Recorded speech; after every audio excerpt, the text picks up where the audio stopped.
상속세에 대해 알아보도록 해요.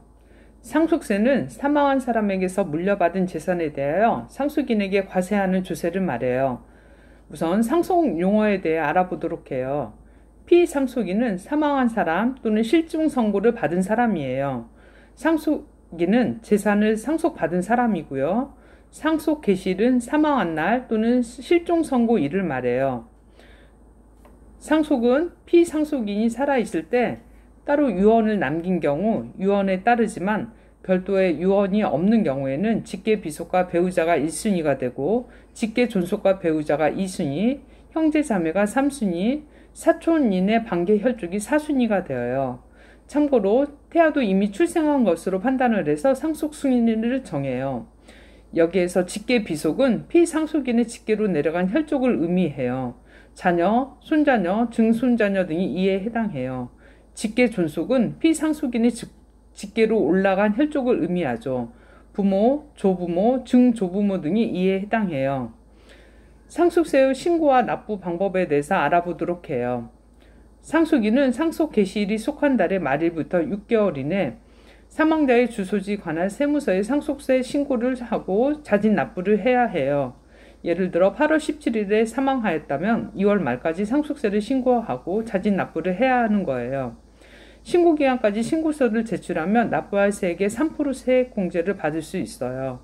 신고기간까지 신고하지 않으면 10에서 40%의 가산세를 추가로 납부할 수 있으니 기간 내에 신고 납부하도록 해요. 신고를 할 때에는 상속세 과세표준의 계산에 필요한 상속재산의 종류, 수량, 평가액, 각종 공제 등을 증명할 수 있는 서류를 첨부하여야 해요. 피상속인의 재산을 알 수 없을 때는 정부24 홈페이지에서 안심상속 원스톱 서비스를 이용하면 금융거래, 국세나 지방세의 체납, 연금, 토지 소유 여부 등을 알 수 있어요. 그럼 상속 재산보다 빚이 많은 경우는 어떻게 해야 하나요? 상속은 재산상 권리뿐만 아니라 의무도 같이 넘어간다는 뜻이므로 피상속인의 빚도 함께 상속이 되는 거예요. 그러므로 빚이 상속 재산보다 많을 때는 상속 포기를 하거나 한정 승인을 하는 방법이 있어요. 상속 포기는 상속 재산을 모두 받지 않는다는 것으로 상속 개시가 있음을 아는 날로부터 3개월 내에 가정법원에 상속 포기 신고를 하면 돼요. 한정 승인은 상속 재산이 많은지 빚이 많은지 알 수 없을 때 상속받은 한도 내에서 빚을 갚는다는 뜻이에요. 한정 승인도 상속 개시가 있음을 안 날로부터 3개월 이내에 상속재산 목록을 첨부하여 가정법원에 신고하면 돼요. 참고로 상속 개시일부터 3개월 내에 알지 못한 경우 그 사실을 안 날로부터 3개월 내에 신고하면 돼요. 일반적으로 상속세의 세율이 높아서 상속세의 부담이 클 거라는 생각을 하는데 피상속인의 배우자가 있는 경우에는 10억 원, 배우자가 없는 경우에는 5억 원까지 공제가 되기에 공제 금액에 미달하는 재산에는 상속세가 부과되지 않아요. 이는 중산층의 상속인의 생활 안정을 위해 공제 제도를 마련하고 있어요. 그러면 상속 지분은 어떻게 되나요?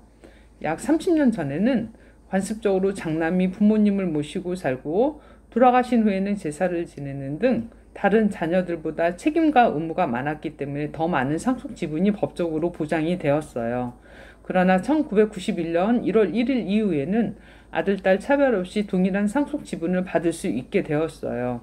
상속 재산의 결정권은 상속 재산의 소유주에 있지만 지나치게 공동상속인의 생각과 크게 다른 경우 법정 분쟁의 소지가 있으니 상속에 대해 잘 알아보고 준비하는 것이 분쟁을 줄일 수 있어요. 지금까지 상속세에 대해서 알아봤습니다.